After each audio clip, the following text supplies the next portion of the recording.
Amigos, vamos ahora, atención, con la entrevista que tenemos programada para hoy. Vamos a dar la más cordial bienvenida, buenas tardes, a Josep Campos, abogado constitucionalista. Muchas gracias por este diálogo. Los saludamos desde Huancayo a través de Canal 21. Buenas tardes.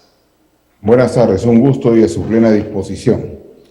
Hay varios temas interesantes que quizá usted nos pueda dar mayores luces, sobre todo en el tema constitucional. Por ejemplo, este tema que está ahorita en la luz pública. El presidente Pedro Castillo ha presentado al Congreso de la República un proyecto de ley para que se autorice la castración química a los violadores.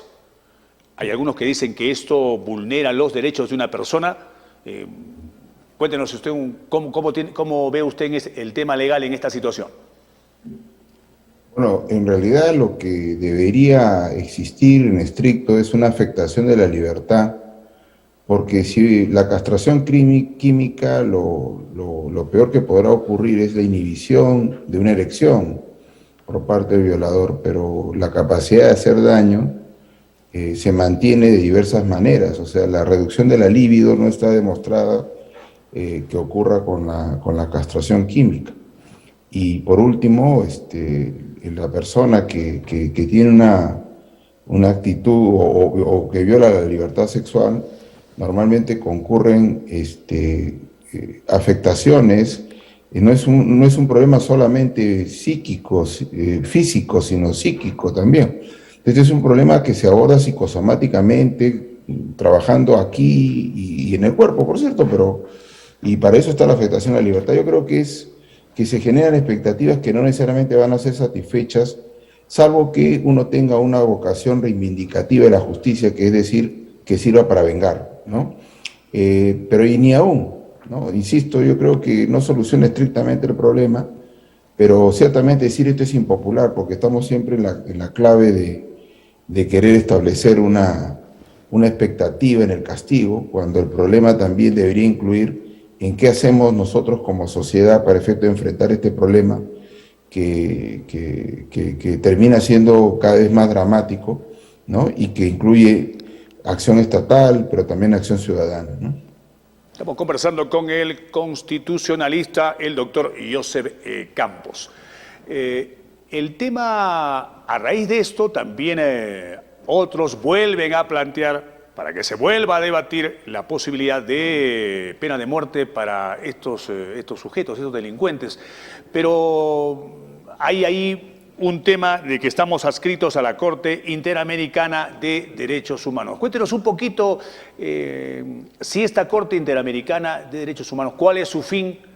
Tengo entendido que más o menos estamos ya adscritos como 20 años, si es así, si es caso contrario, usted rectifíqueme, y si hay posibilidades de salir de ella, y sería favorable o no, ¿cómo usted como experto, cómo ve esta situación? Mire, nosotros somos parte de la Convención Americana del año 1978. En realidad, miren cómo es de paradójica la vida, fue el gobierno militar el que pidió un decreto ley para autorizar la incorporación a la Convención Americana sobre Derechos Humanos. La Convención Americana propone un escenario donde no se libera a ninguna persona imputada de un delito, incluyendo la violación, etc. El tema está en que percibe, y eso no está solamente como percepción, sino que existe estadística que la soporta, de que no necesariamente la pena de muerte reduce el problema, ¿no? Salvo, insisto, que yo crea que la justicia sirve para vengar, ¿no? Pero el problema no se soluciona con la pena de muerte, porque además ha habido casos escandalosos de errores donde personas han sido ejecutadas cuando después se ha determinado que fue un error. Entonces, claro, hay personas que insistirán que la estadística determina que eso no sea relevante. Yo no creo en eso. Yo creo que una vida justifica eventualmente que tú tengas la posibilidad de privar la libertad de por vida de una persona, como ocurre en este caso, porque la ley, en el caso de los violadores de menores, ha ido incluso un poco más allá de la sanción que previene, como es la pena de por vida, sino que además incluso prohíbe expresamente a los violadores de menores que puedan ser beneficiados con un indulto, el que fuere. Pero la Convención Americana propone en realidad dos problemas. Si tuviste, ¿no?, solamente podrás mantener la pena de muerte por las razones que tenías al momento de la incorporación. Y nosotros teníamos en ese momento, de acuerdo a la Constitución de 1979, la pena de muerte por traición a la patria en caso de guerra exterior. No más. La Constitución 93 amplió a terrorismo, pero como usted ha podido ver, a nadie se ha ejecutado por terrorismo, porque se estaría incumpliendo una obligación internacional, que es que yo no puedo ampliar los supuestos de la pena de muerte. Uno. Dos, si no la tenía no la puedo poner, y si la saqué no la puedo volver a instalar. Entonces, frente a esta posibilidad que suena que es un problema, en realidad no es tanto así. Yo soy de los que creen que la pena de muerte, y probablemente lo hable seguramente con la falta de experiencia de una situación dramática, que me puedan decir que, claro, opinas porque no te ha pasado, y gracias a Dios que no me ha pasado, pero creo que, insisto, la estadística ha demostrado que la pena de muerte no es un mecanismo eficaz. Es un poco como adolece del mismo problema, se le genera expectativas que al final no se cumplen, ¿no? El problema es un problema social, es un problema de seguridad, es un problema de instrucción, de educación. Este país enfrenta varios problemas de psicología social que hay que enfrentar, ¿no? O sea, el encierro incluso ha generado sus propias complicaciones, de tal manera que yo creo que el Estado, ¿no?, en mejores manos probablemente, podría pensar que debe haber una política de Estado que enfrente de manera directa este tema, porque francamente el Estado está preocupado en otras cosas, ¿no? Primero, no tiene la competencia para enfrentar los actos gubernativos.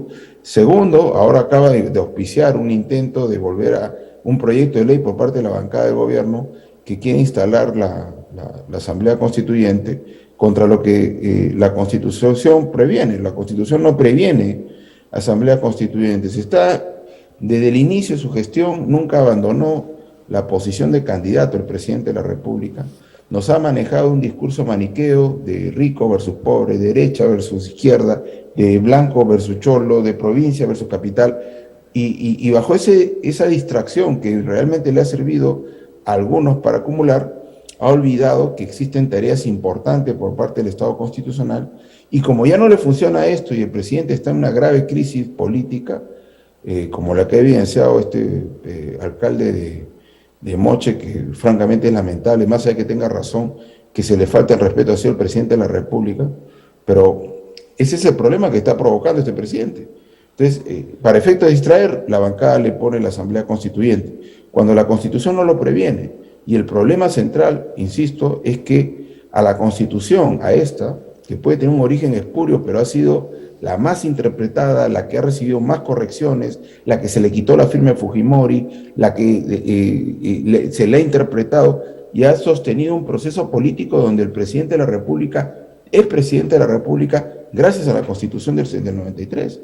Entonces, le atribuyen defectos que no tiene ni puede tener, pero también se le atribuye virtudes que no tiene ni podrá tener, porque este país no va a cambiar porque tenga una nueva Constitución. El proceso político se sostiene en un proceso social, y el proceso social arroja que somos malos ciudadanos, que no sabemos elegir. No sabemos Cuando no elegir. existen, ¿perdón?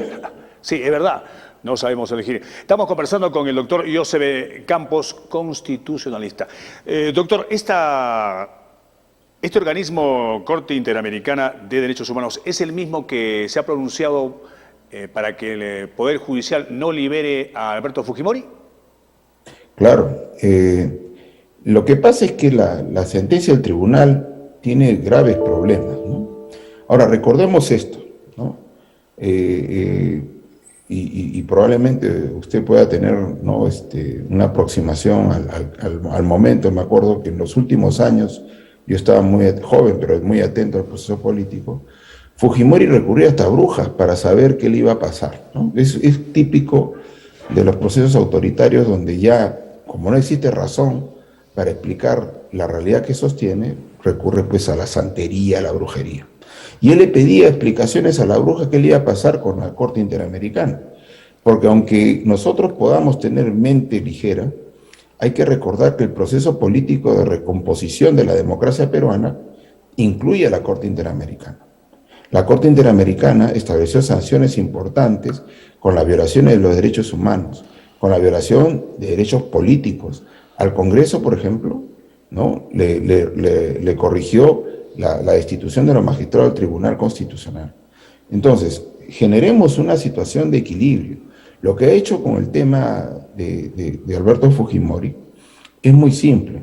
El 24 de diciembre del año 2017 sale un indulto que tenía varias deficiencias, pero el problema principal era de que no estaba una motivación que fuera lo suficientemente importante para superar algunos problemas, y lo reduzco a 3. Uno, que si no existía el informe médico que sustentó supuestamente en el momento en que se dio el indulto, no existía el documento, se lo pidió la Defensoría del Pueblo, se lo pidió todo el mundo y no lo tenía. Y luego salió un documento que tuvo la deficiencia que todos conocemos.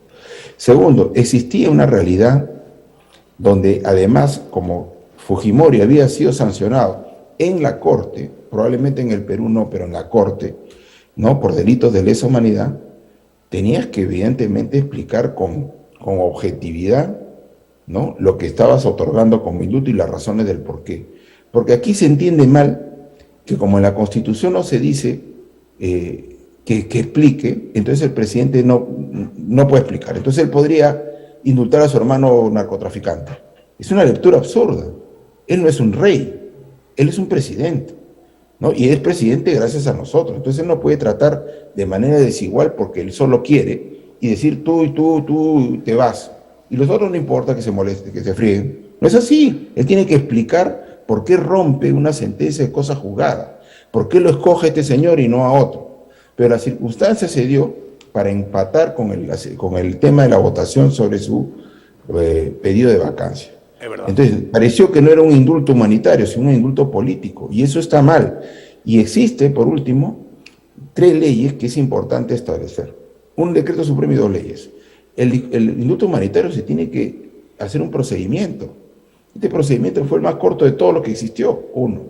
2, existe una ley, como 2 leyes, una que prohíbe al sicario y segundo, prohíbe al violador de menores precisamente el indulto, ¿no? Y el de secuestro agravado, perdón. Y a Fujimori sí lo sentenciaron por secuestro agravado en el caso de Samuel Dyer y Gustavo Gorriti. Entonces, no hubo una explicación del por qué superaba la ley, porque el presidente está obligado a cumplir la ley. Es como el presidente Castillo. El presidente Castillo se hubiese llevado un juicio político, porque él ha violado la ley en 2 ocasiones de manera clara, y hasta una tercera. 1, cuando fue a Zarratea. 2, cuando sacó a Daniel Soria, de la forma como lo sacó. Y 3, con la declaración del estado de emergencia en Lima, ¿no? Contra lo que dispone la Constitución. Entonces, todas esas cosas son un tema que debería entender. Entonces, como fue un indulto político, la Corte Interamericana ha declarado que no debería ejecutar la orden del Tribunal Constitucional, que además hizo lo que no le había pedido el abogado. Si usted revisa la demanda de habeas corpus que ha resuelto el Tribunal Constitucional, no dice una sola palabra de derecho, es una narrativa política. Entonces la Corte ha dicho, oye, esto no se puede cumplir, ¿no? Al doctor Joseph Campos, constitucionalista, muchísimas gracias por su aporte a este programa, Noticias 21, a través de Canal 21 en Huancayo. Buenas tardes, muchas gracias. Muchas gracias.